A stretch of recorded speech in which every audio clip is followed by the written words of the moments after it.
आज के इस वीडियो में हम आपको बताएंगे प्रेजेंट कंटिन्यूस टेंस अर्थात प्रेजेंट प्रोग्रेसिव टेंस यानी चल रहा वर्तमान काल। इस समय जो हम काम कर रहे हैं या जो कुछ हो रहा है या बोलते समय जो कुछ हम देख रहे हैं उसे हम प्रेजेंट कंटिन्यूस टेंस में लिख सकते हैं। उस घटना को हम प्रेजेंट कंटिन्यूस टेंस में लिखेंगे। तो क्या होता है कि वाक्य के अंत में, अंग्रेजी वाक्य के अंत में क्या होता है कि या तो नव प्रयोग होता है, जैसे एडवर्ब है, ये एडवर्ब ऑफ टाइम यानी समय बताने वाले जो समय सूचक शब्द हैं, ये समय की सूचना देते हैं, यानी ये घटना किस समय घटित हुई थी ये बताते हैं। तो नव का मतलब होता है अब, एट दिस टाइम का मतलब है इस समय, एट दिस मोमेंट इस क्षण, टुडे आज, दिस डेज इन दिनों, टू नाइट आज रात। तो इस समय का अब जो है ये सब के सब जितने भी हैं ये समय की सूचना देने वाले शब्द हैं और ये वाक्य के अंत में आते हैं, अंग्रेजी वाक्य के अंत में। इन्हें देख करके हम प्रेजेंट कंटिन्यूस टेंस का यूज़ करके और वाक्य को भरा करते हैं। यही होते हैं वो समय सूचक शब्द। इन्हें देख करके पता चल जाता है कि ये प्रेजेंट कंटिन्यूस टेंस है, या इसके साथी वाक्य को देख करके हम भरते हैं टेंस। तो देखिए हिंदी वाक्य की पहचान, ये तो अंग्रेजी की हुई नहीं। अब देखिए हिंदी वाक्य, अब पहचान क्या है हिंदी वाक्य की। हिंदी वाक्य के अंत में रहा है, रही है, रहे हैं, रहे हो या रहा हूँ आदि शब्द आते हैं। ये हिंदी वाक्य की पहचान हुई। अगर इस प्रकार की हिंदी वाक्य के अंत में इस प्रकार आ रहा है, समय इसके साथ जुड़ा हुआ नहीं है, ठीक है ना, समय सिंस या फॉर के साथ समय लगा हुआ नहीं है, तो ये प्रेजेंट कंटिन्यूस टेंस होगा। अगर सिंस या फॉर के साथ टाइम दिया हुआ होता है तो ये प्रेजेंट परफेक्ट कंटिन्यूस टेंस माना जाएगा। तो ये वो टेंस नहीं है, फिलहाल ये प्रेजेंट कंटिन्यूस टेंस है, क्योंकि इसमें सिंस फॉर का यूज नहीं है और ना ही होता है इसमें। मेन वर्ब, इसमें जो है मेन वर्ब का जो भी क्रिया की जाती है, जो कुछ किया जा रहा है उसका जो है हम प्रेजेंट फॉर्म लगाएंगे। जैसा मेन वर्ब जो इसका है, वर्ब की फर्स्ट फॉर्म प्लस में आईएनजी यानी प्रेजेंट पार्टिसिपल का यूज़ करेंगे। इसे हम प्रेजेंट पार्टिसिपल भी कहते हैं, यानी प्रेजेंट पार्टिसिपल का यूज़ हम प्रत्येक कंटिन्यूस टेंस में करते हैं। तो देखिए अब हेल्पिंग वर्ब जो इसमें है, इज, एम, आर। इज का मतलब है, एम मीनिंग हूँ, और आर का मतलब है या हो, ठीक है।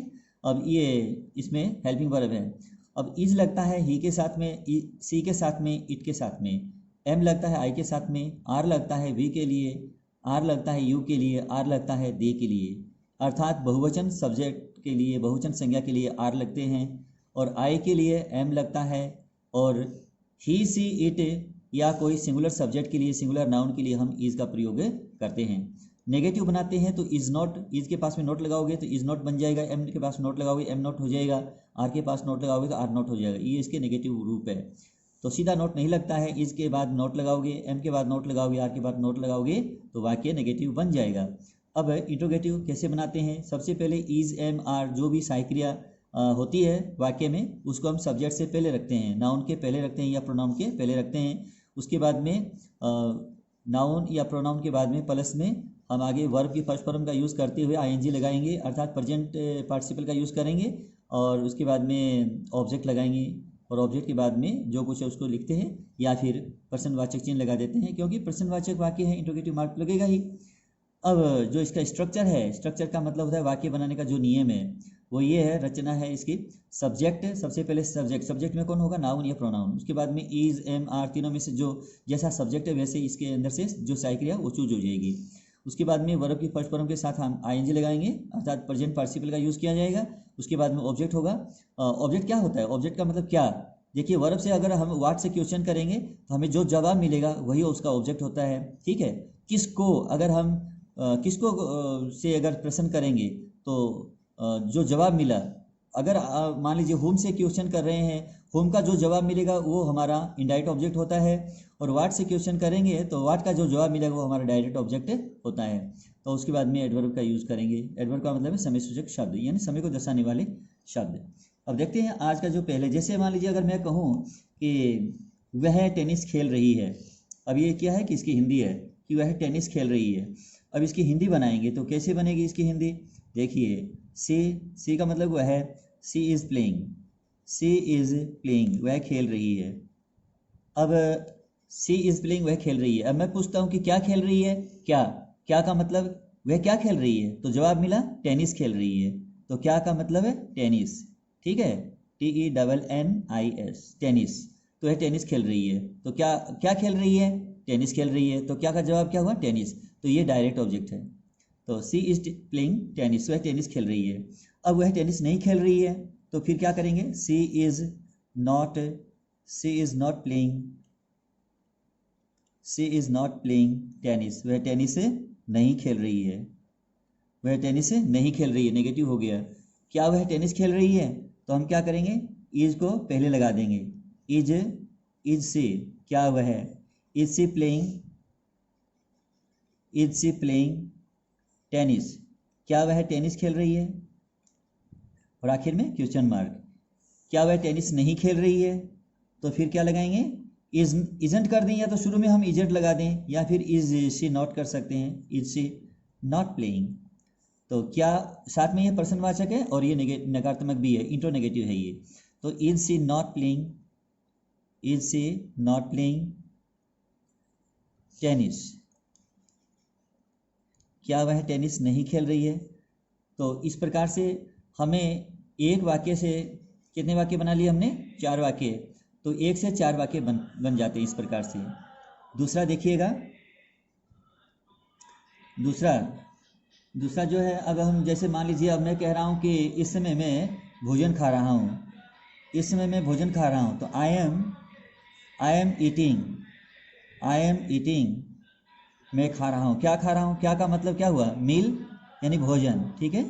आई एम ईटिंग मील, मैं भोजन खा रहा हूँ, कब खा रहा हूँ, इस समय, तो एट दिस टाइम, मैं इस समय भोजन खा रहा हूँ, ये हुआ।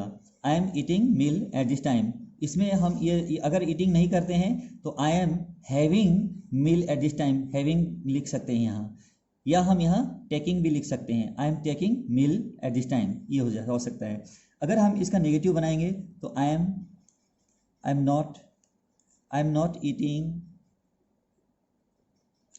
Not eating meal at this time, मैं इस समय भोजन नहीं खा रहा हूँ। क्या मैं इस समय भोजन खा रहा हूँ, तो एम को हम क्या करेंगे, पहले लिख देंगे। तो क्या का मतलब हो जाए, एम आई, क्या मैं, ठीक है। Am I eating meal at this time,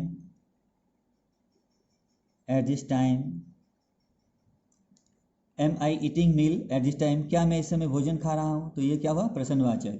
और अगर हम मान लीजिए, ये तो इंट्रोगेटिव हुआ, अब हम इंट्रोगेटिव और नेगेटिव, यानी इंट्रोगेटिव एंड नेगेटिव दोनों बनाना चाहते हैं, तो उसको हम शॉर्ट में क्या कहेंगे, इंट्रो नेगेटिव। तो इंट्रो नेगेटिव बनाना चाहेंगे तो हम क्या करेंगे, तो एम को तो पहले लगाना ही लगाना है, am I not eating meal at this time, ये समय सूचक शब्द है, तो इसको हम अंत में लिखते हैं एट दिस टाइम। तो ये हो गया, और ये भी प्रश्नवाचक। तो एक वाक्य के कितने वाक्य बन गए, 4 वाक्य। तो इस प्रकार से एक के 4 वाक्य बनाओगे। अभ्यास के अंदर देखिए, एक तो पॉजिटिव हो गया, एक नेगेटिव हो गया।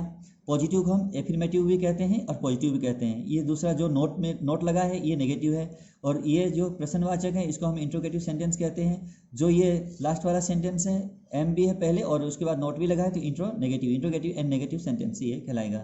तो अब जैसे मान लीजिए, अगर मैं कहूँ कि वह, अर्थात तुम स्नान कर रही हो, अगर मान लीजिए मैं ये कहूँ कि तुम स्नान कर रही हो, तो इसमें क्या होगा, इसका जो मान लीजिए, अब हम तीसरा अर्थ चल रहे हैं, अभी तुम स्नान कर रही हो, तो यू के साथ क्या लगाएंगे, आर लगाएंगे।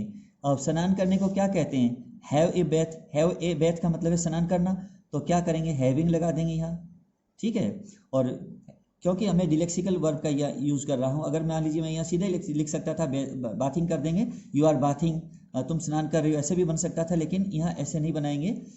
You are having a bath, तुम स्नान कर रही हो, तुम स्नान कर रहे हो, तुम स्नान नहीं कर रही हो, अगर इस तरह से बनाना है, यू आर नॉट,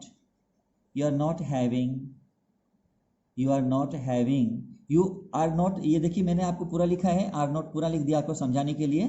अगर हम इसको जोड़कर लिखें और भी अच्छा होता है, ये यू आरंट हो जाता है, ठीक है ना, you aren't having a bath, तो ये हो गया आपका नेगेटिव, ठीक है। You are not having a bath, तुम स्नान नहीं कर रहे हो, क्या तुम स्नान कर रहे हो, तो इसमें क्या होगा, आर को हम पहले लगा लेंगे, आर यू, क्या तुम, ठीक है, क्या आप, ऐसे भी हो जाता है इसका।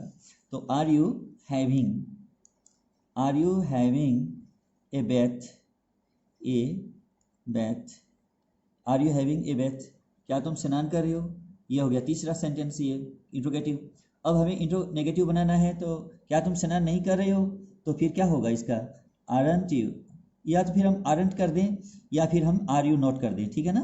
तो नोट को अंदर वाले हिस्से में लिखना चाहते हैं तो नोट को पूरा लिख दिए। फिर are you not having a bath, क्या तुम स्नान नहीं कर रहे हो, तो ये क्या हुआ, प्रश्नवाचक और नकारात्मक दोनों बन गया। तो इस प्रकार से क्या है कि प्रेजेंट कंटिन्यूअस टेंस का हम यूज़ करते हैं। तो प्रेजेंट कंटिन्यूअस टेंस की जो पहचान होती है वो लास्ट में होती है, समय सूचक शब्दों के माध्यम से हम इसकी जानकारी प्राप्त करते हैं कौन से टेंस का वाक्य है, ठीक है। तो मुझे उम्मीद है कि आज के ये प्रेजेंट कंटिन्यूअस का जो भाग था ये आपको पूरा समझ में आ गया होगा। अगर पसंद आ जाए तो लाइक कीजिएगा और ज़्यादा से ज़्यादा शेयर भी कीजिएगा।